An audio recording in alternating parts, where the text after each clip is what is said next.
Everyone, I'd like to call this meeting to order. I appreciate you being here this evening for our meeting. I'd like to begin with reading a statement. Due to the Safer at Home order issued by Governor Cooper and the current pandemic, members of the Citizen Police Review Board are participating virtually. All members will vote by roll call. A member will be recognized, at which time the member will state his name or her vote.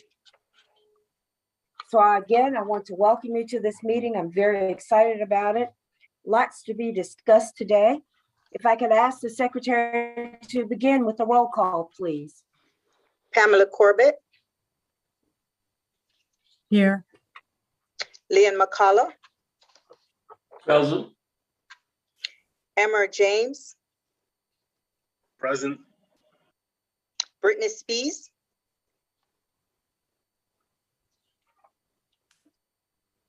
Kathy McLean. Present. Michael Fraden. Beverly Carter. Present. Tawana Roebuck. Present. Annika Annette. Christian Betty. Right here. Are there any names that are on the screen that were not called? No, they were all there. Everyone was called. Thank you. You're welcome. Thank you. I appreciate your presence for this meeting today. Let us take a look at if you haven't had an opportunity to, we'll take a pause to look at our meeting minutes summary that was outlined for. We'll take a look at that. I do have a question. I don't know if it should be a part of the minutes. I recall in the discussion in my notes that we asked for a copy of the use of force policy. I recall receiving it in my email. Are all present members recall receiving the same document? We discussed in the meeting if we could get a copy of it. We asked Miss Katie Allen to please send one out. I don't know if it was acknowledged in the minutes or not, but I recall receiving it. Did everybody else get a copy?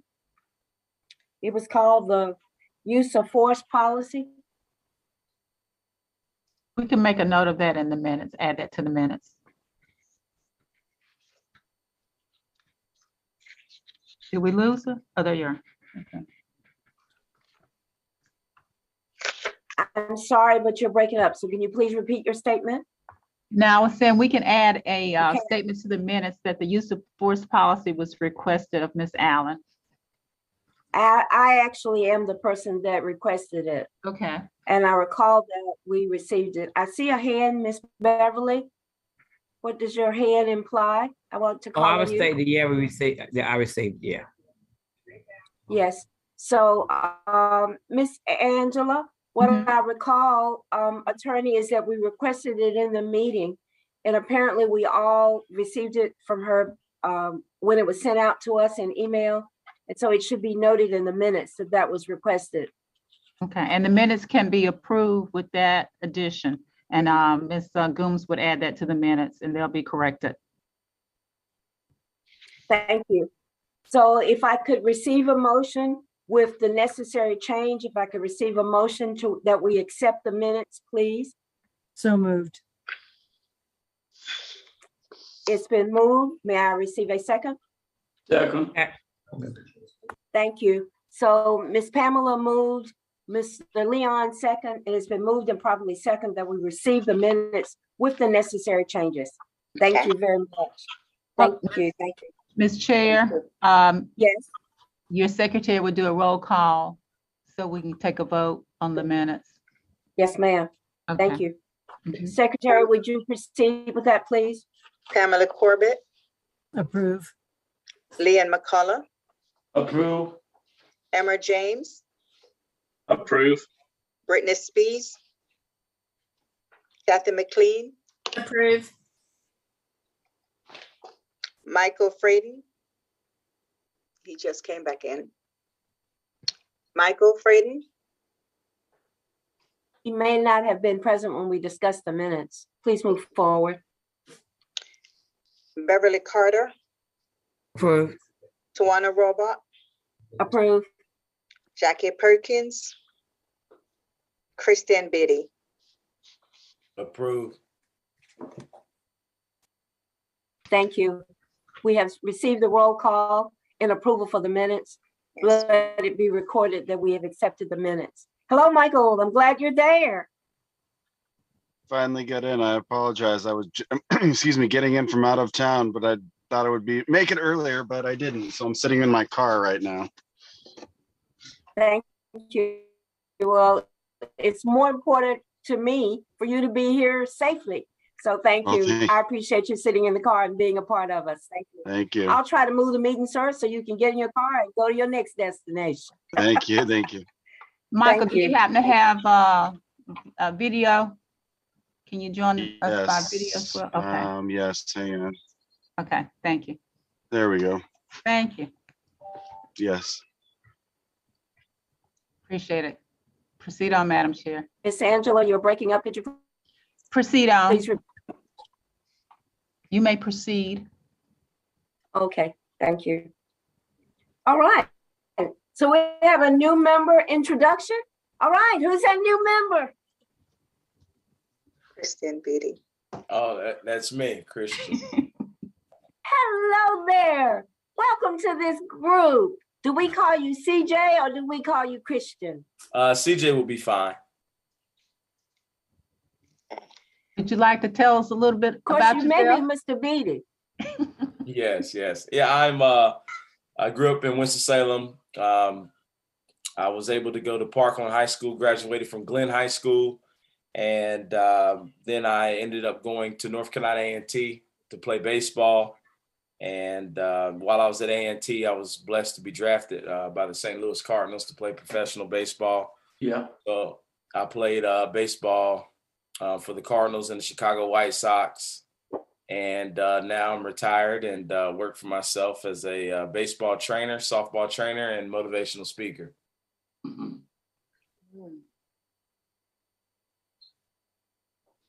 Wonderful. Wow. Well, I'm so pleased that you're a part of our team. Thank you very much. I have sons in their 30s. I don't know how old you are, but they played baseball. I was the baseball mom on the side of the field, yelling and screaming to the point where they'd go, "Mom, could you just chill already?" Yes, I understand. Well, thank you for the welcome. Taking more boys home with me and fed them. more. Thank you. I'm glad you're a part of the team. Would All you like right, we can start with yourself? play ball. Madam Chair, why don't you have the members of the board introduce themselves to Mr. Beatty? Great, that's a great example. I'll follow up in the rear. So we'll start with Miss Beverly.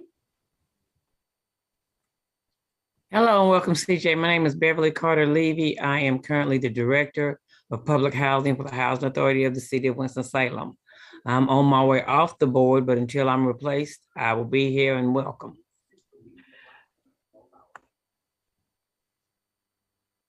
Thank you. Mr. Leon, will you go next?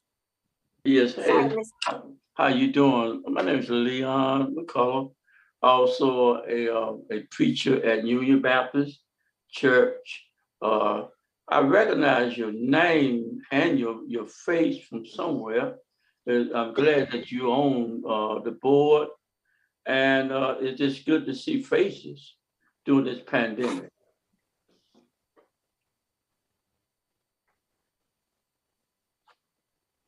And that's all, folks. Thank you. I'm not sure, Miss Angela, what's going on. Sometimes the voices freeze up. I'm not sure either. Thank you, it seems Mr. to be- Leon. How about Miss Kathy? Can you Yeah. all hear me? Yeah, Kathy Yeah, I can McLean. hear you. Did y'all hear me? Yeah, we heard you. We did. Thank you. Miss Kathy, can you Yeah, I'm introduce yourself? I'm Kathy McLean. I teach at the Winston-Salem Street School. Next. Thank you. How about Miss Pamela?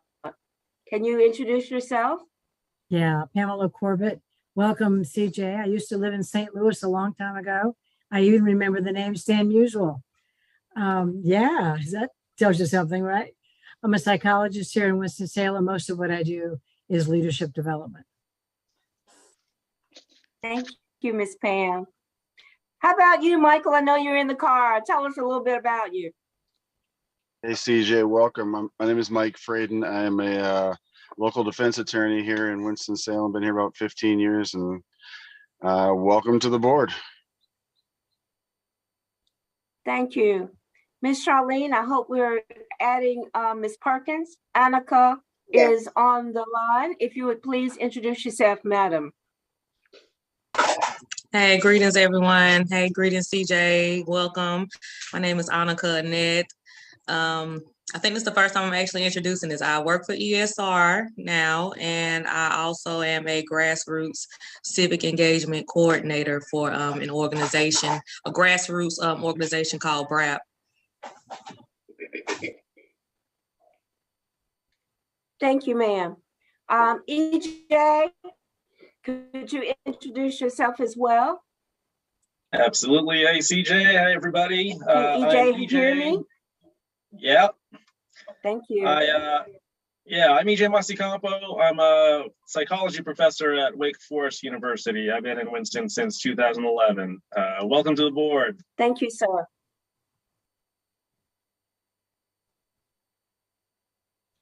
Thank you. Like for staff Thank you.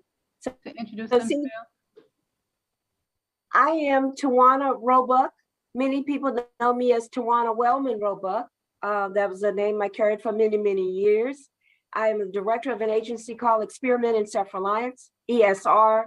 We've been in the community since 1964. I've worked there nearly 25 years now.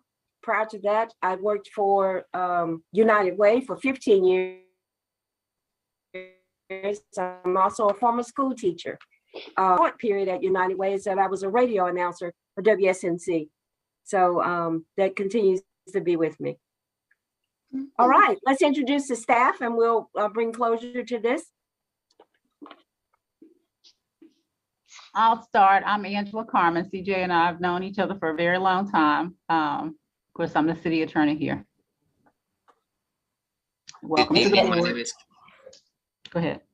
Good evening. My name is Captain Manny Gomez. I am a captain over the Professional Standards Division for the Winston-Salem Police Department. Appreciate everybody being here, and CJ, welcome. Quite the resume, so thank you for being here. Good evening. I am Takesha Red, go by Keisha. I'm an assistant city attorney here for the city of Winston-Salem. And I think you and I met previously in the new member orientation Zoom training. I am Charlene Gooms, legal assistant. Did we gather everyone? Did I hear Charlene? Yes, ma'am. Can you hear me? I can. Oh, okay. I'm Charlene Gooms. Yes. I am the recording secretary, and we did meet at the training. Welcome, welcome, welcome. Thank you, everyone, and welcome, CJ. I would like for us to move forward with our quarterly reports. So in the packet that we received, we have a quarterly summary. Staff, would you tell me how we should proceed from this, or is this where Officer Gomez steps us through this? Tell me what to do. Yeah, I believe this is where I step in and kind of go through the quarterly numbers. So good evening, everybody. Since we missed, since I missed our last meeting, I was out of town. I will cover the fourth quarter for 2021 and then transition into the first quarter of 2022.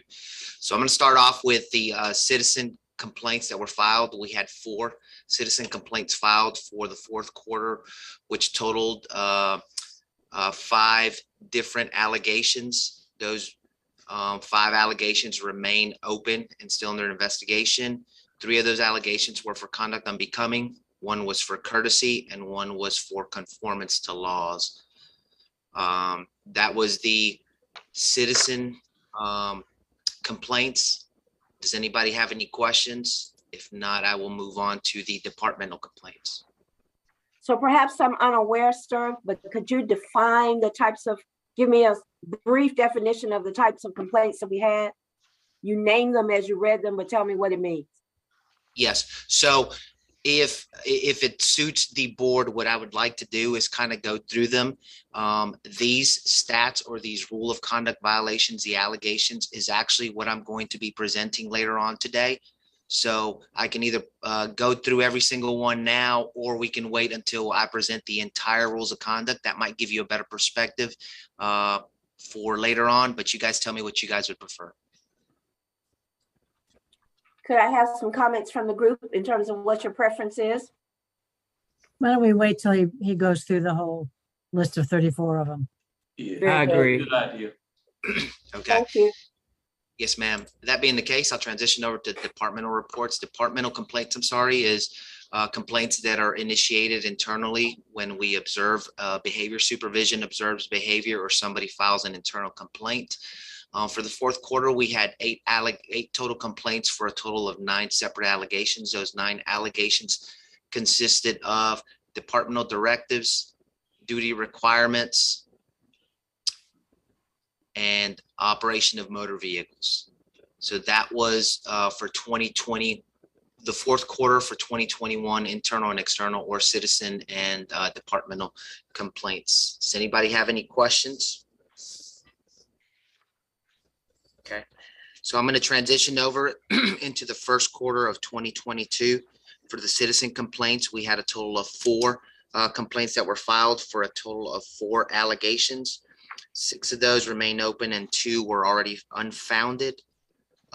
Those allegations consisted of conduct unbecoming, courtesy, departmental directives, and we've got in here listed harassment. That's really not a rule of conduct violation. So I'm going to have to check on that and get back with a group as to why we have harassment. I do have some exciting news that I'll share with the group. We've transitioned from a paper system to an all electronic system. And as we go through implementation, it's kind of been a challenge. Even though it's exciting, it's been challenging to transition to an all electronic system, but it is making things easier to keep track of and turn in a little bit faster than the old paper system. So I'll check on that harassment, and I will get back with the group, or I'll provide the group with an explanation through the appropriate channels. Does anybody have any questions about that? Okay, seeing as if there's no questions, I'll transition over to the departmental reports. Internally, we had 14 complaints that were filed for a total of 17 allegations. 12 of those remain open and 5 were sustained. Those complaints consisted of conduct unbecoming, courtesy, departmental directives, duty requirements, insubordination, truthfulness, and operation of vehicles. So that's the quarterly report for 2022 for both citizen complaints and departmental complaints. And if nobody has any questions, I can transition over into the rules of conduct. And I'm not sure if, see if I can share my screen with a group. I can show you guys the rules of conduct as I go through them. Everybody can see the rules of conduct, is that right? Yes, okay, excellent. All right, so everybody should have received the rules of conduct in this type fashion. This is our official, excuse me, Winston-Salem Police Department Rule of Conduct Manual. And these are just some accreditation tags that you see. So the rules of conduct goes through. We have a total of 34 rules of conduct that govern everybody's behavior at the police department. Now, these rules of conduct are the same whether you're a police officer or whether you're a civilian employee of the police department. It makes no difference whether you are a sworn, which is what we call a police officer, a sworn police officer, or a non-sworn civilian employee. So everybody's expected to adhere to these rules of conduct, whether you're on duty or off duty. We expect our officers and our personnel to behave themselves in a higher manner, whether they're on duty or off duty. I will go through each rule of conduct, and then if anybody has any questions as we go through them, please do not hesitate to ask me. So the first rule of conduct is departmental directives. So department directives, I'll read it and then I'll kind of explain it. A violation of any general order, policy, rule, or regulation, or any other lawful order not addressed in the rules of conduct may subject the employee to disciplinary action. Basically, what this is saying is that our general orders, policies, and procedures for the police department are standard operating procedures, and any other rules and regulations that the city of Winston-Salem has, we have to follow them. If we violate those rules or directive, then you can be violated for this rule of conduct, number one. Okay. Number two is address and telephone number. Police department employees shall have at least one telephone operational in their residence at all times. This telephone may be a landline or personal cell phone, not to include city issued cell phone. Any telephone listed as an employee's primary phone must be equipped with an operating voicemail or answering system. As you can imagine, we need to be able to get in touch with our personnel should an emergency arise, because they need to be available for recall, if you will. Employees shall furnish the department their current complete residence and telephone number. Employees having a separate mailing address shall furnish both their mailing address and residence address and telephone number. And then C, employees shall immediately report changes of address or telephone number by using the designated form. This is very important. It seems like it's kind of trivial, if you will, but it's important that we know where our personnel live, because we need to know where our police vehicles are parked. We need to be able to get in touch with our employees. And in the event that there's an emergency with the employee at work, we need to be able to get in touch with the family members and loved ones of those employees. So number three is alcohol. So A reads, employees should not consume intoxicating beverages while in uniform or on duty, except in the performance of duty and while acting under proper and specific orders from a superior officer. Employees shall not appear for duty or be on duty while under the influence of intoxicants to any degree whatsoever with the odor of intoxicants on their breath. And employees shall not transport, bring into, nor place in a police vehicle or facility any alcoholic beverages which are not stored in accordance with departmental policies and procedures. Basically, as you can imagine, we don't want our employees to be drinking on duty or be under the influence of any alcohol. The only time that they can transport any kind of alcoholic beverage within our marked police vehicles, or any city vehicle for that matter, is when it's a part of their duties. In other words, they've seized something and it may be evidence for a case or something to that effect. That's when they can transport it within the vehicle. Otherwise, they're to be free of all these items listed here. Rule of conduct number 4 is Officer Gomez, can I ask a quick question? Absolutely, ma'am. Go ahead. Back to A, where it says, or except in performance of duty and while acting under proper specific orders. Can you just give me an example of where that would be acceptable? Yeah, vice and narcotics operation and undercover operation, those type of things. Those are very limited in scope and they are very controlled. All right, thank you. Yes, ma'am. Number 4, arrest, search, and seizure. Officers shall not make any arrest, search, or seizure which they know should know is not in accordance with law or departmental directives. Basically, we need to follow what the law says on arrest, search, and seizure. That includes obtaining search warrants or searching a person, vehicles, homes. To that extent, we need to abide by the law, and then also with our policies and procedures that are written.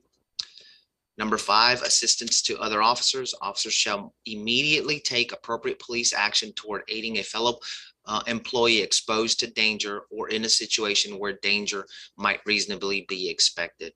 In other words, you see an employee, an officer that's in need of help, you are directed to help that officer and not stand by and watch whatever action occur. That's what that's addressing. Number 6, associations. Employees shall avoid regular or continuous associations or dealings with individuals whom they know are under a criminal investigation or indictment, or who have a reputation in the community or the department for present involvement in criminal behavior, except as necessary in the performance of official duties, or were unavoidable because of other personal relationships of the employee. In other words, because of work, you can obviously be around people that are in involved in criminal behavior for work reasons. And then the other portion of this, the personal relationships, is you can't pick your family, you can pick your friends type of thing. So if you have loved ones that are involved in potential criminal activity, to the extent possible, we understand and we know that family members are family members, and that, you know, you need to be a part of their lives, but not the criminal behavior. So this is one of those that really goes to, you know, we don't want you to be hanging out at a bar that you know is known for criminal activity, if you will, those type of things. Number 7, citizen complaints. Employees shall follow established departmental procedures for processing complaints. Employees may attempt to resolve the complaint, but shall never attempt to dissuade any citizen from lodging a complaint against any employee of the department. So basically, at the department, we've always said that, you know, if you have an issue with any action from any departmental employee, not just a police officer, that we encourage you to come in, report it, and we will investigate it. There are separate avenues that we can take for investigating your allegation. And, you know, that's done in consultation with the citizen, but the citizen ultimately has the right to file a complaint, and we will never dissuade anybody from doing that, because if it's concerning to them, it should be concerning to us, so that we can look at the allegation and ensure that everything that the officer did was proper, and if not, address those actions that were taken. Number 8, conduct unbecoming. Employees shall conduct themselves at all times, both on and off duty, in such a manner as to reflect most favorably on the department. Conduct unbecoming an employee shall include that which brings the department into disrepute or reflects discredit upon employees as a member of the department, or that which impairs the operation or efficiency of the department or the employee. The easiest way I can describe conduct unbecoming is we have an employee that ends up getting arrested. That arrest within itself brings disrepute on the employee and the agency. And then it also impairs our operation, because we have to take the time to investigate it. And now we have somebody that's not available, and we're having another person step into that person's job to perform their duties. So that's a quick and easy example of that. Court responsibility. Number 9, employees shall follow established departmental procedures and applicable laws regarding court responsibility. That one's self-explanatory. We got to go to court and follow all the procedures there. Number 10, courtesy. A, employees shall be courteous to other members of the department and the public, and shall be tactful in the performance of their duties. And B, employees shall not engage in offensive behavior designed to embarrass or humiliate others. We get this allegation a lot, and we do investigate them. And, you know, we hold our departmental personnel to every single rule of conduct, to include courtesy. Number 11, drugs, possession and use of. A, employees shall not possess or use any controlled substances, narcotics, or hallucinogens, except when prescribed for treatment by a physician or a dentist. B, employees shall notify their immediate supervisor prior to reporting for duty when taking physician prescribed medication which may affect their performance while on duty. And C, employees shall not transport, bring into, nor place in a police vehicle or facility any controlled substances which are not stored as required by departmental regulations. Kind of like the alcohol thing.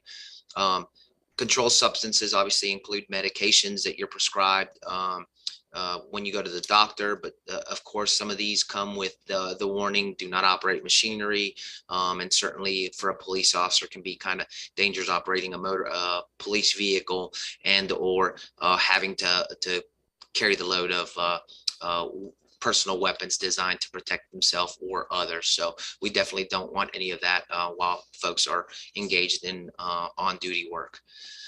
Number 12, duty requirements. A is neglect of duty. Employees shall not engage in activities while on duty that cause them to be inattentive to duty.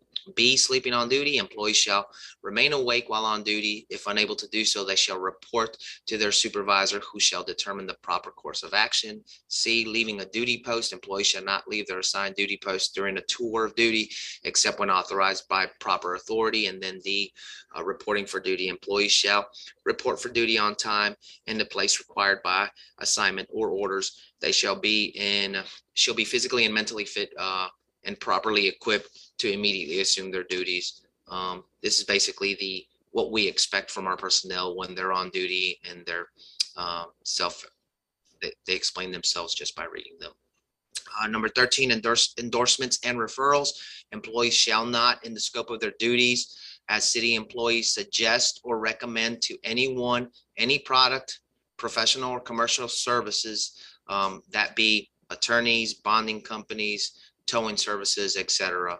As you can imagine, during our standard normal course of duty, people want to, hey, give me a recommendation on a tow truck, or somebody that's arrested. Hey, what bonding company should I use, or what attorney's office should I use? So we don't make any recommendations for the reasons of, we could get accused of preferential treatment to certain entities. So we don't engage in any of that. And we have a rule of conduct to address that. Number 14, examinations, photographs, and lineups, etc. A, employees may be ordered by the police chief or his designee to submit to a polygraph, medical or chemical testing, to pose for photographs and or participate in in-person lineups. Any and all such procedures shall be specifically directed toward and narrowly related to a particular internal investigation being conducted by the department. As a general rule, an employee will not be ordered to submit to a polygraph examination unless the complainant initiating the investigation has first submitted to such an examination. However, the police chief or his designee may order an employee to submit to a polygraph examination at any time if, in his opinion, it is deemed to be necessary to the successful completion of the investigations. Employees shall submit to any of the procedures outlined above when so ordered.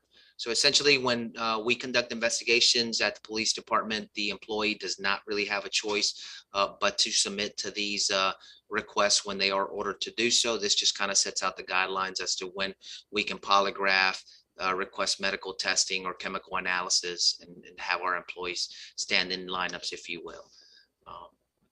Number 15, force use of, or use of force, if you will. Employees shall not use more force in any situation than is reasonably necessary under the circumstances. Employees shall use force in accordance with the law and departmental procedures. You guys just went through the use of force explanation by Captain Allen. This rule of conduct pretty much covers what she covered in depth with you guys, right? We expect our employees, specifically our officers, to use the level of force that is necessary to take care of the situation, not any more than what is authorized. Number 16, excuse me. Gifts, gratuities, bribes, or rewards. Employees shall not solicit or accept from any person, business, or organization any gift, including money, tangible or intangible, personal property, food, beverage, loan, promise, service, or entertainment for the benefit of the employee or the department, if it may be reasonably inferred that the person, business, or organization, A, seeks to influence action of any official nature or seeks to affect the performance or non-performance of an official duty, or B, has an interest which may be substantially affected directly or indirectly by the performance or non-performance of the official duty. Basically, Questions? Yes. Before I probably should have let you finish, and maybe No, you're fine. you'll answer the question. Is it otherwise okay if neither A nor B is the case? Can you all accept gifts? So what I will tell you is that we also abide by the city's ethics policy, and the city ethics policy has a $25 cap on it. So it depends on the situation. What we tell our employees is if you find yourself in a situation like this, we prefer them not to engage in that type of thing.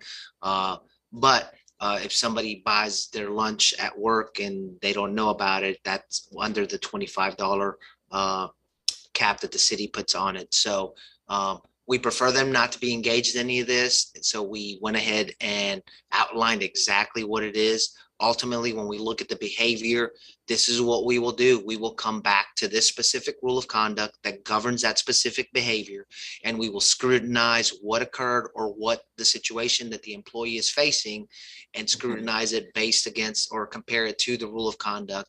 And if it's outside of these bounds, then we will say that it's out of bounds and the employee should not partake. Was that responsive? Yes, thank you. Yes, ma'am. Officer Gomez, would this include Christmas presents or birthday gifts, or if you got a gift card, I mean, someone gave you a Christmas or birthday gift? Yes, ma'am. Yes. So this covers everything. Any type of gift, any type of gratuity. Obviously, we don't want any bribes whatsoever or rewards. So, all right. So I'm going to continue to move on. Number 17, identification. Employees shall carry their identification cards on their persons at all times while within their jurisdiction, except when impractical or dangerous to their safety or to an investigation, to ensure that the public can be certain that the person that they are dealing with is in fact an employee of the department. Employees shall furnish their name and display their identification card to any person upon request while on duty or acting in an official capacity. These requirements shall not apply when compliance will jeopardize their safety, interfere with the successful completion of their official duties, or when authorized not to comply by prior authority. Essentially, we expect our employees to identify themselves as police officers. I'll take this opportunity to just kind of, a lot of times, especially if you guys hear some cases, you'll hear people ask for badge numbers. I think that misnomer came from maybe TV. We don't use badge numbers to identify departmental personnel. We use names and or something that we call a code number that's unique to the officer. So if you should hear that in the performance of your duties as the police review board, understand that we do not identify ourselves by badge numbers. As a matter of fact, from the rank of sergeant and above, the badges do not have badge numbers on them. Number 18, dissemination of information. Employees Hey, can I ask a question? Excuse me, I'm sorry for interrupting. It's a quick question. Absolutely. Do you guys also go by department numbers as well? So we use the code number. So really the name is the best way to identify an officer, because that's what we use within our data system, but we do use a numbering system called a code number system. It's about a 5-number, well, it depends. We have some folks that have been at the department for a very long time and they have 4 number code numbers, but most of them are 5 number. So I don't know that, I mean, I think we're probably speaking about the same thing as far as departmental number or a code number. It's basically a number that we use to identify the officer for internal matters, really. But really, Okay, if the citizens need to identify an officer, the best way is just to ask for their name. They'll give you their first 2 initials and last name. Okay, so moving on to, yes, ma'am, absolutely. Dissemination of information, rule of conduct number 18. A, employees shall treat the official business of the department as confidential. B, information regarding official business shall be disseminated only to those for whom it is intended in accordance with established departmental procedures. C, employees may remove or copy official records or reports from police installation only in accordance with established departmental procedures. And then D, employees shall not divulge the identity of persons giving confidential information except as authorized by proper authority. And E, citizens requesting information shall be directed to use officially established channels. So in other words, we have policy that addresses how a citizen can request and obtain police reports, and all these other A through D basically address that employees are they have access to confidential information and needs to remain confidential, and we should not be divulging information that's confidential and is protected by public record state law, if you will. Number 19, insubordination. Employees shall promptly obey lawful orders by a superior. This will include orders relayed from a superior by an employee of the same or lesser rank. So basically, a supervisor gives you a directive, you need to go ahead and abide by that directive, regardless of whether you like the directive or not, as long as it's lawful and within policy, or else you can be charged with insubordination. Number 20, intervention. Section A, employees shall not knowingly interfere with cases being handled by other employees of the department or by any other governmental agency. And B, employees shall first obtain supervisory approval if they feel the need to become involved with a case being investigated by another employee or governmental agency. Obviously, we don't want to be interfering with anybody's investigation, whether it's our own within the department or another agency that's charged with investigating whatever is going on. Number 21, conformance to laws. Section A, employees shall obey all laws of the United States and any state and local jurisdiction in which the employees are present. When arrested, employees shall notify their immediate supervisor or on-duty departmental supervisor as soon as practical. Employees shall notify their immediate supervisor no later than their next scheduled workday when cited, served with a summons, or in any manner involved in any criminal investigation. C, employees will immediately forward notification by memorandum of all charges pending court proceedings to include the date and time and case dispositions to their chain of command and the Professional Standards Division for compliance with criminal justice certification requirements. And then D, a conviction of a violation of any law shall be prima facie evidence of a violation of this section, with the exception of minor infraction violations. In other words, we expect all our police officers to abide by all the laws that are present, whether they're on duty or off duty.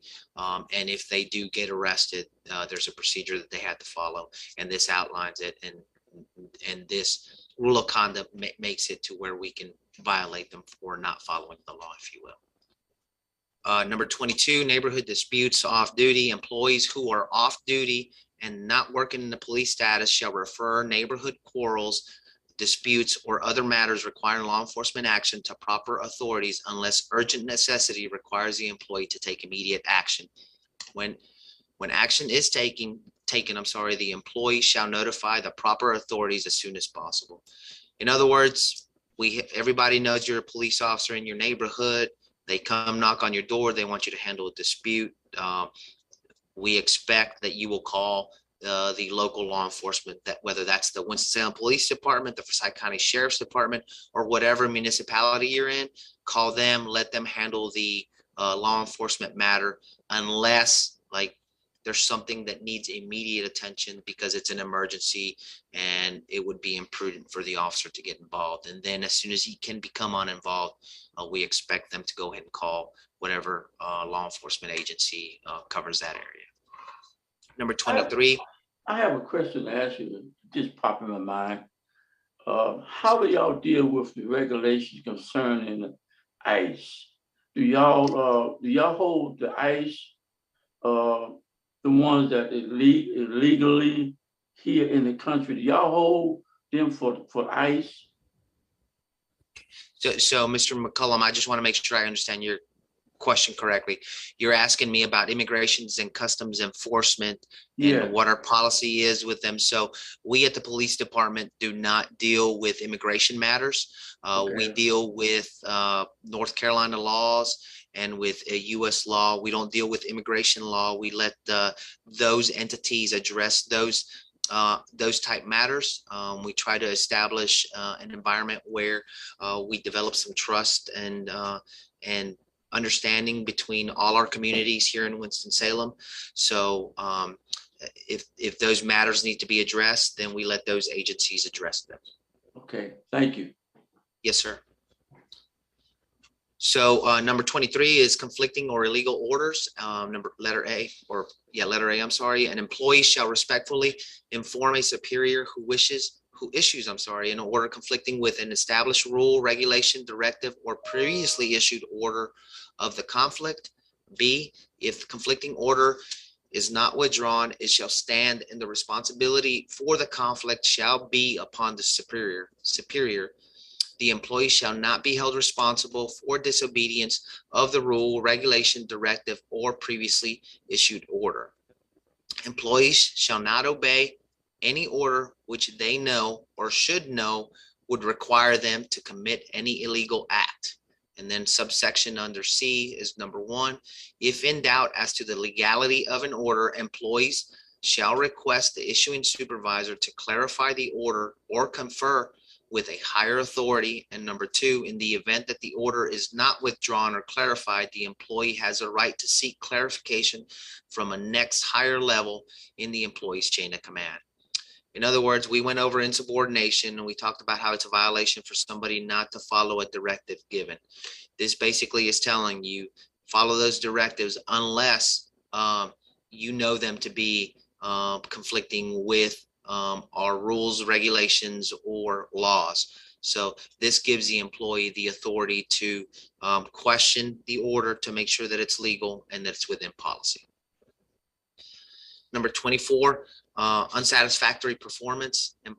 Section A, employees shall maintain sufficient competency to properly perform their duties and assume the responsibilities of their positions. Employees shall perform their duties in a manner which will maintain the highest standards of efficiency and effectiveness in carrying out the functions and objectives of the department. B, unsatisfactory performance may be demonstrated by, number one, a lack of knowledge of the application of laws required to be enforced, unwillingness or inability to perform the assigned tasks. Number three, failure to conform to work standards established by the employee's position and classification. Number four, failure to take appropriate action on the occasion of crime, disorder, or other condition deserving police attention. Or five, absence without leave. Then letter C, in addition to other indications of unsatisfactory performance, the following will be considered prima facie evidence of unsatisfactory performance. Number one, repeated evaluations below the expected level, or repeated documented violations of rules, regulations, directives, or orders. So in a nutshell, unsatisfactory performance is exactly what it sounds like. An employee is not doing or doesn't have the knowledge base to perform their jobs. And that's what that rule of conduct covers. Number 25, political activity. Employees are governed by the personnel policies of the city of Winston-Salem and state statutes. In other words, we have to follow the policies by the city. Number 26, abusive position. Employees shall not use their official position, official identification cards, or badges except as expressly permitted by the rules and regulations of his agency. Specifically prohibited examples are used for personal or financial gain, for obtaining privileges not otherwise available, or for avoiding consequences of illegal acts. B, employees shall not lend to another person their identification cards or badges or permit them to be photographed or reproduced without the approval of the chief. And C, employees shall not authorize the use of their names, photographs, or official titles which identify them as police department employees in connection with testimonials, advertisements, or any commodity or commercial enterprise without approval of the police chief. So don't abuse your position and don't use your credentials for anything that's out of bounds, if you will. Number 27, treatment of prisoners. Employees shall comply with the law and departmental policy and not intentionally mistreat persons in their custody. In their custody means somebody's been arrested or the officer's charged with taking care of that person. We expect them to be treated just like everybody else, courteously and with respect. Number 28, abusive process. Employees shall not knowingly make false accusations of a criminal or traffic charge. Self-explanatory. Number 29, visitation of prohibited establishments. Employees shall not visit, enter, or frequent any establishment known by the employee to be operated in violation of the laws of the United States, the state, or local jurisdiction, except in the performance of duty or while acting under a proper and specific supervisory authority.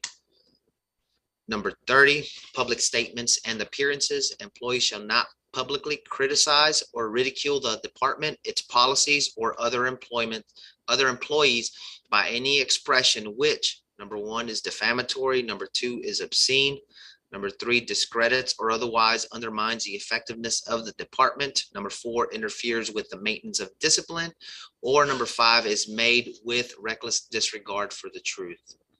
B, employees So, Officer Gomez, yes, ma'am. Where does inappropriate behavior fall, such as inappropriate use of humor,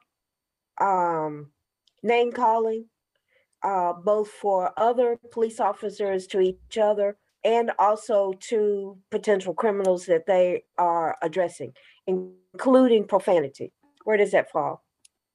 Yeah, so that would fall under That could fall under courtesy, which is one of the rules that we covered earlier, or it could fall under departmental directives, because we do have a policy that covers the way we treat people and how we talk to folks, and the expectation that we be professional to folks. If we have to be stern with people because it's used as a level of a use of force, then we address that within those matters. So it's kind of on a case by case basis. And as I expressed earlier with one of the other rules of conduct, we compare the behavior and all the underlying I guess, activities and behaviors that are associated with the allegation, and we compare and contrast to our policies, procedures. But first, we compare and contrast them to the rules of conduct, and we see where they fall within that spectrum. So some of the behaviors are covered under more than one rule of conduct. So we look to where it best fits within the rule of conduct, if you will. Was that responsive? Yes, sir. Thank you. Okay. Yes, ma'am. So I was getting ready to do, I think, rule of conduct. Yes. Okay. Thank you.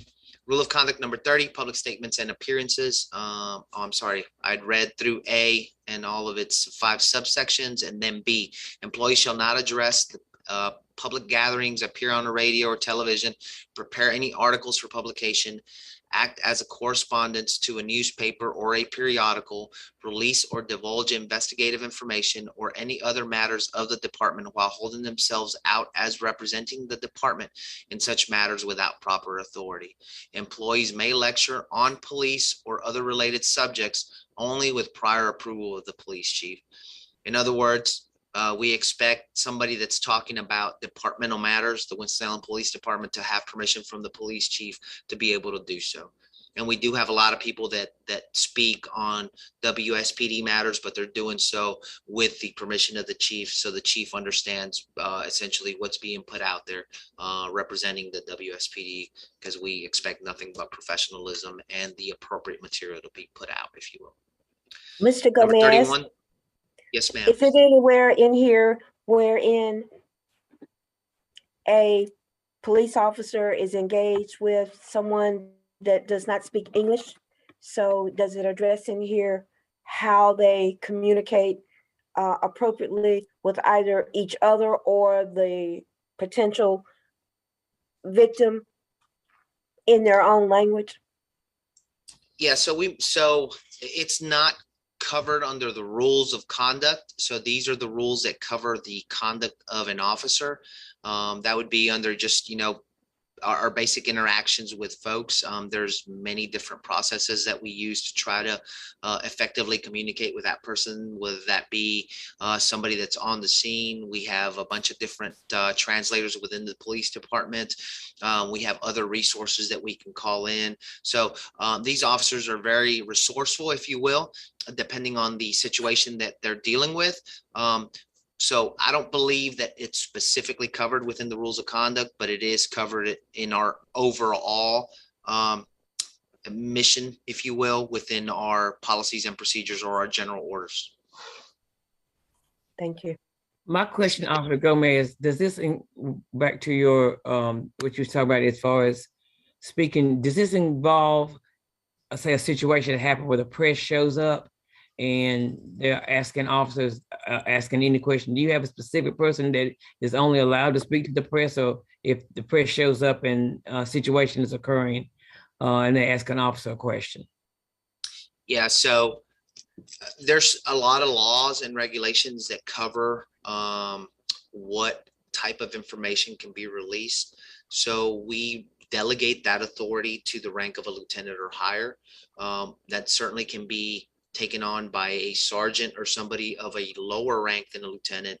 But because of the experience level and because of their familiarity with the laws that govern the release of information for criminal incidents or emergency situations, we delegate that task to a lieutenant. So if the media gets to a scene, they're going to be put in an area that's been designated for the media, if you will. And we basically instruct them that, hey, a lieutenant will be in touch with you, or a press release will be put out here to cover whatever questions or address the public information that needs to be put out. Thank you. Yes, ma'am. So number 31 is departmental reports. Employees shall submit all necessary reports on time and in accordance with established departmental procedures. And B, reports submitted by employees shall be truthful, complete, and then employees shall knowingly enter, no employee, shall knowingly enter or cause to be entered any inaccurate, false, or improper information. Basically, we expect our police reports to be written appropriately and in the fashion described within the rule of conduct. Number 32, truthfulness. Employees will not knowingly give false or misleading information. And B, employees will truthfully answer all questions specifically directed to them regarding the scope of their employment. So police officers have to be truthful at all times. We expect that of them. It's a requirement that the court has of them. So when we're conducting internal investigations, they don't have a choice but to answer us truthfully. If they lied to us and we can show that they have been untruthful, truthfulness carries a punishment of up to termination, and that's usually the standard course that we go for a truthfulness violation, because you can no longer testify in court. So the court sees you as a person that's basically lied during an investigation. So why wouldn't you lie on the stand, if you will? So that one is taken very seriously. Everybody knows about truthfulness, and everybody understands that they have to be 100% honest in all our doings when being a police officer and when we conduct internal investigations. Number 33, operation of vehicles. Employees shall operate official vehicles in a careful and prudent manner and shall obey all laws and departmental orders pertaining to such operation. Loss or suspension of the operator's driver's license shall be reported immediately to the Professional Standards Division. Bottom line is, you need a driver's license to operate a motor vehicle in North Carolina. If you don't have a license, then we need to take your car from you, and we expect you to operate the vehicle as described. We have a lot of violations of operations of motor vehicles, and that's because, as you can imagine, we drive thousands and thousands of miles yearly, and we are bound to have motor vehicle accidents, whether that's a small fender bender to a pretty serious crash where the officer is responding in an emergency situation and loses control of the vehicle. So we have a lot of violations of operations of vehicles. And finally, number 34, use of weapons. Employees shall not use or handle weapons in a careless or imprudent manner. Employees authorized to use weapons shall only do so in accordance with the law and with departmental procedures. Weapons shall include, but are not limited to, our firearms, batons, CEW taser, that's a conducted electronic weapon, so basically otherwise known as the taser, and oleoresin capsicum spray, which is our OC spray, pepper spray, if you will. So those are all 34 rules of conduct, essentially all behavior for every employee of the Winston-Salem Police Department. Again, whether they're a sworn police officer or a non-sworn civilian, we expect them to abide by these behaviors. And if they're outside of that, then they're subject to investigation and disciplinary action. Officer Gomez, back to your weapons. Are you required to disclose any personal weapons that you have, or is this only dealing with your city issued weapon? So, I mean, like, other than a knife to cut a rope or to cut some type of items, employees are not authorized to carry additional firearms other than what is assigned to them by the department, additional batons, additional tasers, or OC spray. So they are only... If you have a personal weapon of your own, not that you're carrying with you, do you have to disclose any other personal weapons that you have that you have purchased? Okay, are they allowed to purchase any weapons as long as they don't use them? Yes, ma'am. They have to follow state law and local laws for the purchase of those weapons, whatever they have personally. Yes, this does not cover that. Those are covered by state laws and local laws that cover the purchase and ownership of those weapons. But do they have to disclose it to the police department that they have these weapons? No, ma'am. Okay. It's not required by law for them to do so. This only covers or addresses weapons that are issued to them as a result of them being police officers that the Winston-Salem Police Department furnishes them, or that they are going to have while they are working on duty.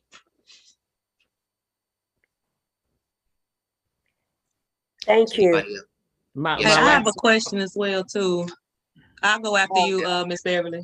My last question, I have a thing about weapons. My last question is, is there conduct if they use their weapon off duty? What is that covered? Yes, so the expectation is for them to use, I guess I just want to be clear as to what you're asking. Are you asking, is there a rule of conduct that covers the use of a police department firearm or a personal firearm? A police department firearm. If someone breaks in their home or whatever and they discharge the police issued weapon. Yeah, so they have to report that to anytime that there's a use of departmental weapon that is reported, and it's something that is investigated. Yes, ma'am. A question, do they need to write a incident report on that? For the discharge, the example that she just gave, Mr. McCollum, is that what you're asking? Yes.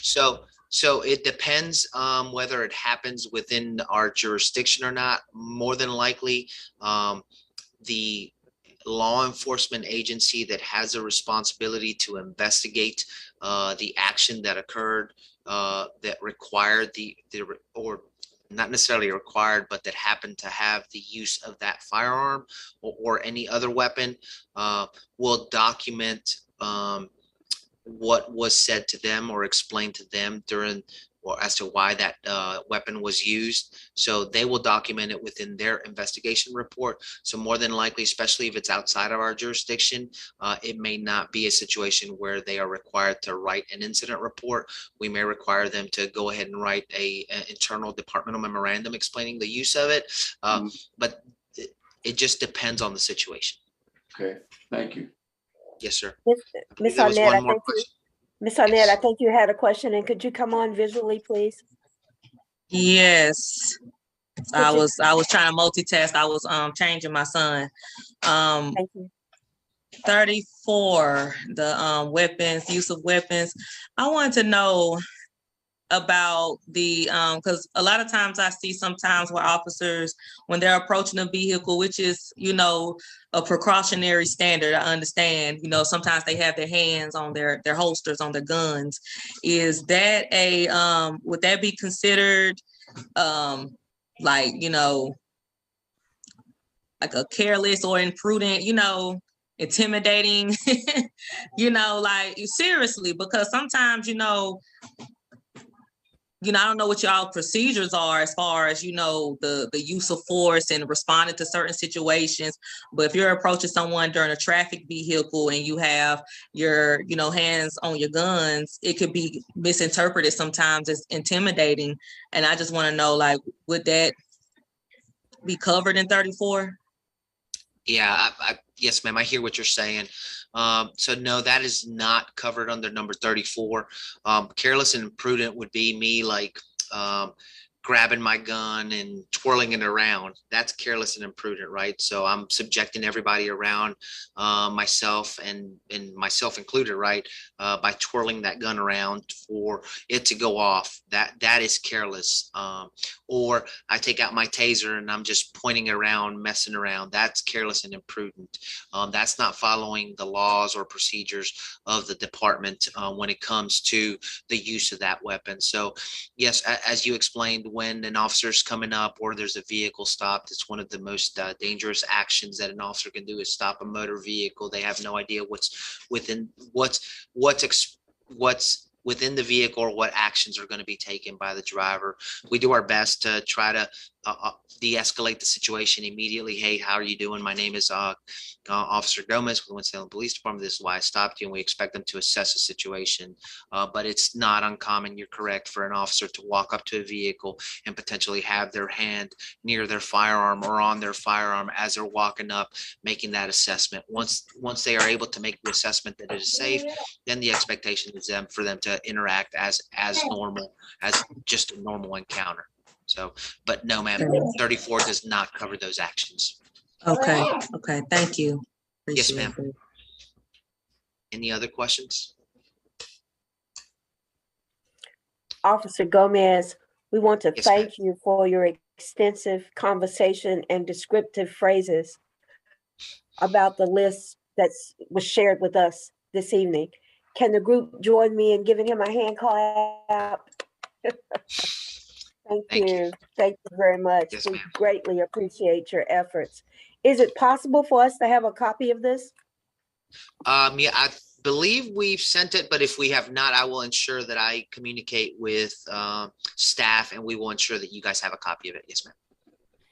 Officer Gomez, when in the orientation or in the hiring practice is this gone over with the officer? Or or either the employee for the police department? Yep. So during the orientation phase, so with police officers it's a little bit different because when we hire them, they go through basic law enforcement training or rookie school, if you will. That's about a 6-month process. Very early on, myself and staff from the professional standards division or whoever's assigned to professional standards division at the time go and meet with a class, explain to them what they signed up for and the expectation, very meticulously go through this list and explain it to them just as it's been explained to you guys.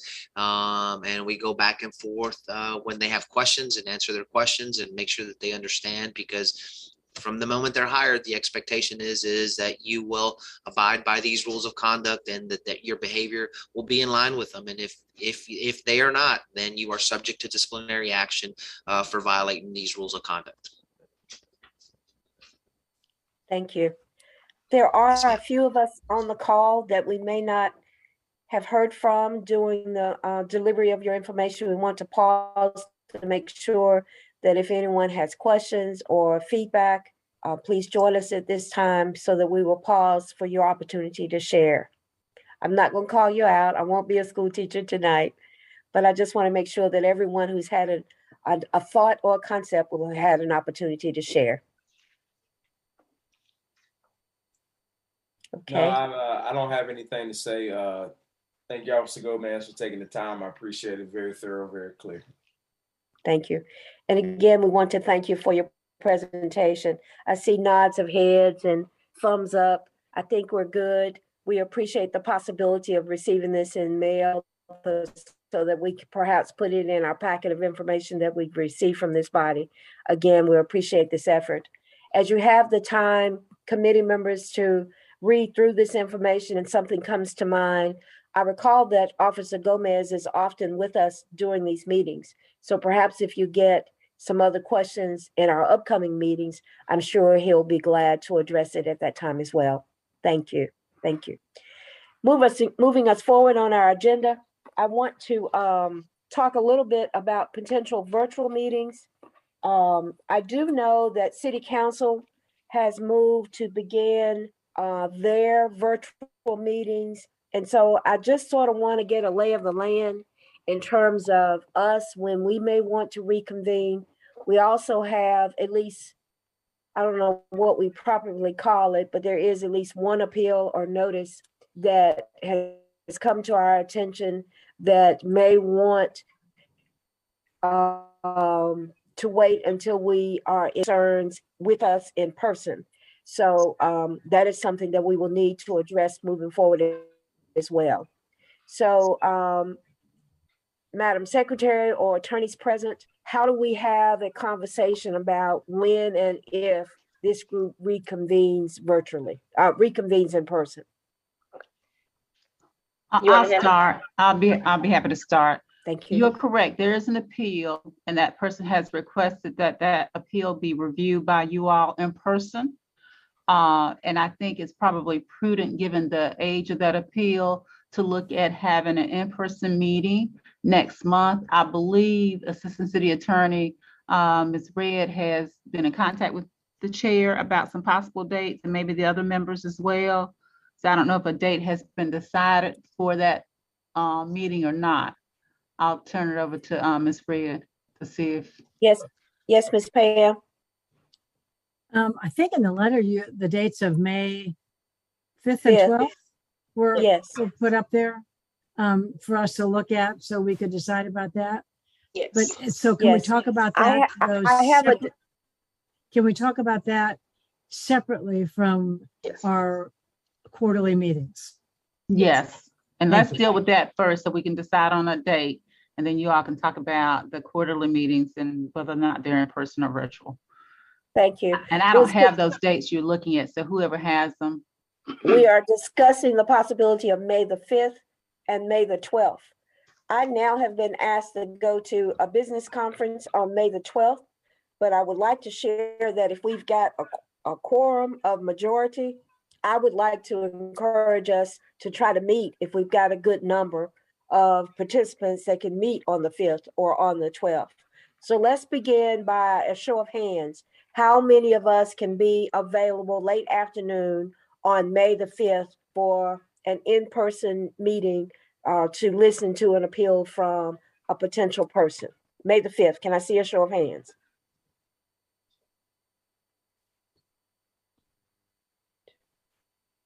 You need 7, if I recall 7. correctly. Mhm. Can I see the hands again? Somebody help me count. I'm only getting 5. Is that what everybody else get? It might be easier, Tawana, if you had them use the reaction button where you can raise your hand and the button, you can count it easier that way. Okay, all right. Under the reaction button, if everybody will raise their hand.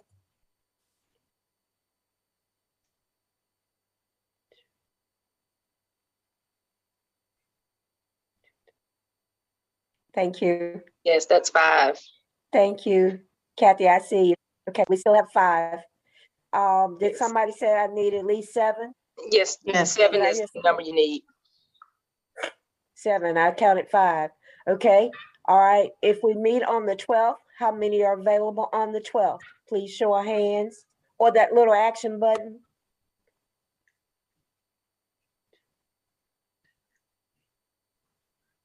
What is the time? It'll be Okay, after work, usually so it's on the 6. 12th, yeah, we're looking at 6. How many do we need? 7. 7. 7. So I see 6 on the 12th. I see 5. I have 6. Oh, Mr. Leon's oh, hand was up. oh. Wait, I Mr. thought I Leon's already hand was up. voted. I thought I You can, already you did. can, yeah, you There can we vote go. more than once. There we go. All right. So for the 12th, how many hands we see for the 12th? 6. 6. I still have 6. 6. I have 6. Well, so let me jump in here. Mr. Fraden had to go. His children were getting restless and hungry. But he indicated to me that before he left, that he would not be available on the 5th, but he would be available on the 12th. So that's the number. Very good. And I did not hear back from Vice Chair Spees regarding either of those dates. So it very well, if they work for her, that would give us 8. So it looks like we have the majority for the 12th. And if we could ask Mr. Spees to convene us, if Mr. Spees is not available, who is the next officer that could convene the meeting on the 12th? If I'm necessary, not available on the 12th. okay, if necessary, if Ms. Spees is not able to, then we could choose a chair amongst those who are able to attend to chair the meeting. Okay. I recommend COVID. I have a question. Is that the only thing we'll be doing at that meeting? Is that one appeal? We won't be doing anything else but that? That one appeal, and it will be lengthy, so yes. Yes. As I mentioned in the email previously, there were multiple components of it. And so that is why I threw out the possibility of selecting an alternate date or an additional date in the event that you were not able to get through all of it prior to, by it being late. We don't want to keep you there for hours. So Were we informed as who the appeal was from? we refer to them by appeal numbers. We don't discuss the names of the individuals. You will get that information in your packet once the meeting date has been decided and the review and the packets go out prior to the review meeting. You'll know shortly. If we know the person that made the appeal, do we need to recuse ourselves, or how does it kind of, if you know? if you feel like you cannot be Right. impartial in your review of the appeal, then yes, you need to ask to be excused from reviewing the matter and have the body vote on it. But you will get that information shortly. Thank you. So what I hear us saying, based on the show of hands, that we will have the appeals meeting on the 12th. I'm hopeful that, is it Mr. Spees? Miss Brittany, Yes. I will reach out to Miss- her tomorrow individually to confirm or to ascertain her availability for the 12th and report Thank back to the Thank body you. via email. At 6 Thank- o'clock. Well, we are not obligated to meet at 6, but because you all have work obligations, we tend to put the meeting later in the day so that Okay. folks are able to attend. That's good. Very good. So we will try to the best of our ability accommodate by potentially having the meeting at 6 o'clock. I do want to ask, I don't want to put Ms. Corbett on the spot, but if for some reason Ms. Spees is not available, if you could aid in convening that meeting so that we can move that task forward. Would that be okay with you? Sure, why not? I think Thank you, I kind ma'am. of. I love your senses of humor. Well, I would say the review meetings are ones where the chair doesn't do a lot of talking. It's the presentation from the professional standards division investigators, and then the kind of deliberation of the body. So it's not as lengthy responsibility for the chair to speak as in our quarterly meetings. Thank you, ma'am. And anytime I'm talking too much, y'all just let me know. No, you okay. You okay. Good job. Thank you, sir. Okay, the next item of discussion relates to our convening back in person or continuing virtually. Madam's attorneys that are present, could you please lead us in the direction of how we make this choice? So as of right now, the mayor's declaration of a state of emergency and the governor's underlying state of emergency are still in effect. So as long as one or both of those are in effect, you can continue to meet virtually. As you noted, City Council has returned to in-person meetings, but a lot of boards and commissions are still meeting virtually for their monthly or quarterly meetings. So it's really up to the body to decide for quarterly meetings when you don't have an appeal, in particular, whether or not you want to continue with the virtual platform or meet in person. Our next meeting is what month? It's on July, 21st, your next July. regular meeting. July Yes. 21st. So what you saying, we're able to meet in person or still online? Yes, sir. We're trying to decide what we'd like to do for our July meeting and what we as a body want to do moving forward. So effective July is when we would either meet virtually or we would either meet in person. Our in-person meetings would continue to be at 6 o'clock, and I think they're at the convention center. Is that correct? The in-person meetings could be held in the council chambers. It may be a little challenging to have them at the convention center because it's usually additional costs associated with that. But the council chambers has plexiglass. The other thing I will say that if for some reason one or both of those states of emergencies are dissolved, in particular both, before your regular meeting in July, the city council is entertaining an amendment to the city code that will still allow boards and commissions, if they want to continue with virtual meetings even after the state of emergencies have been dissolved. But in order to make that decision, you have to meet in person and make that decision as to whether or not you want to continue even after those states of emergencies have been dissolved. Ms. Keisha, can I ask you or the appropriate staff person perhaps to do a Survey Monkey or some type of tool to all of us so that we could survey us and that be sent back anonymously to you or to the appropriate person, and we could move forward and that information could be sent to us in terms of what the vote outcome was. How does the consensus of the group feel about that? I'm sorry, in terms of meeting in person or virtually? Yes. Okay. Okay. Does the group feel good about us doing a survey and you respond by a given time? Is there any reason, I'm just wondering, do we need confidentiality around this kind of a expression of preference? Not necessarily. necessarily. No, No. no. The only No. thing I would say is that for meetings in which there is a review of an appeal or a hearing, I think those need to be in person because there are limitations in terms of whether or not citizens are able to use this platform. Yes. If in fact there's a need for them to participate, like if you all have questions or something. So except for those, then like I said, it's pretty much up to you all, but there's no reason for that discussion or that vote, or not necessarily a vote, but that discussion and your expressions to be through survey or offline. I mean, you all are free to discuss it now if you all feel like doing it now. It's up to you all. My thought is that we might have a brief discussion and just take a quick straw vote to see sort of where we are. We might be able to dispatch this pretty quickly.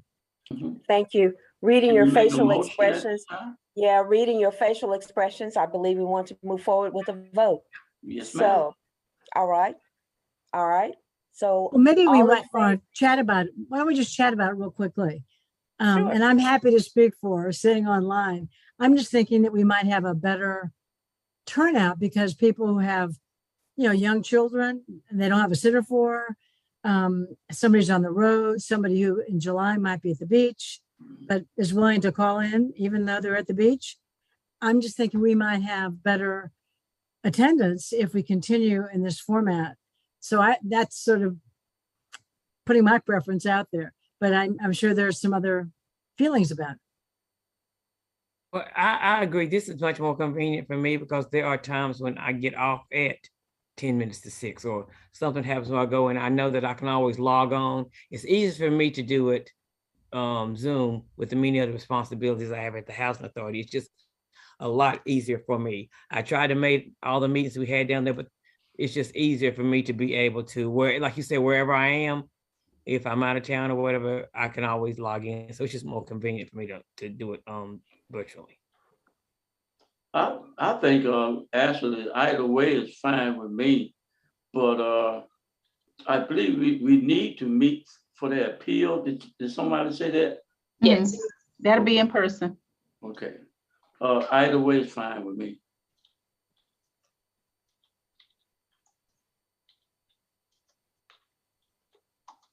Kathy, do you have, it doesn't matter to you one way? Okay. All right. EJ or CJ, your feelings?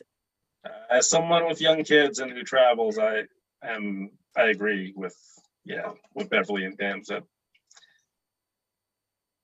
Okay, thank Yeah, you.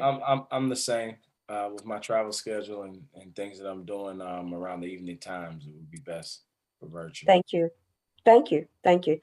So based on the voices I've heard and the facial expressions, it seems as though we're going to move for this body in July to meet virtually. Ms. Keisha or Ms. Angela, look at the schedule and tell me what that date is so we all can write it down. We should already have it, but let's make sure. It's Do we July need a- what? do we July need a no- 21st. I'm Do sorry. we need a nomination or a vote? I mean, do we need a vote or I For think that's a great, I think it's a great idea. So let's have a motion. Wait, Let's have a motion. Wait, Keisha. there were two people talking and I wasn't sure what the. Yeah, what I the was question asking, was. do we need a motion and a vote? I just didn't know if it needed to be part of the record or not. That would Okay. be fine, yes. Okay. And Yes, that I date think- is July 21st. Yes. Okay, so I open the floor to receive a motion that we meet virtually on July the 21st. May I So receive that? moved. Thank So you. moved. I make a motion that we meet virtually on July the 21st. Thank you. May I have a second? Second. Thank you. So if we record in the minutes that Mr. McCullough, She'll Made do a the roll motion. call. okay, let's make sure it's recorded in the minutes after we do the roll call that Mr. McCullough made the motion and Ms. Pamela second. So let's do a roll call for receiving and accepting this. Thank you, Ms. Attorney. Pamela Corbett, Approve. Lynn McCullough, Approve. Emma James, Approve. Brittany Spees, Kathy McLean, Approve. Michael Fraden, Beverly Carter,